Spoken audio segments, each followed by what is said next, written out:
وفاقی وزیر داخلہ شیخ رشید نے کہا کہ ہر جماعت کی خواہش ہے کہ اسٹیبلشمنٹ اس کے سر پر ہاتھ رکھے، مگر اسٹیبلشمنٹ نے فیصلہ کیا ہے کہ جو جماعت اقتدار میں آئے گی وہ اس کے ساتھ ہے۔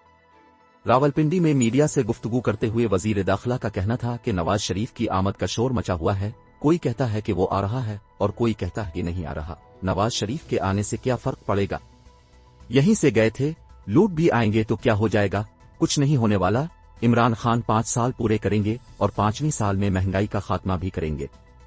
وفاقی وزیر داخلہ نے کہا کہ نون لیگ کا سیاسی تابوت اٹھایا جانے والا ہے، سیاسی تابوت اٹھانے کے لیے 4 کندھوں کی ضرورت ہوتی ہے، 3 تو پاکستان میں موجود ہیں، 4تھا بھی مل جائے گا۔ شیخ ہونے کے باوجود نواز شریف کو اپنی جیب سے ٹکٹ دیتا ہوں۔ بھارت کے رافیل طیارے خریدنے سے متعلق سوال کا جواب دیتے ہوئے شیخ رشید کا کہنا تھا کہ افواج پاکستان عظیم ہیں اور اپنے دفاع سے غافل نہیں، رافیل کے توڑ میں JS فلائنگ پریڈ کرے گا۔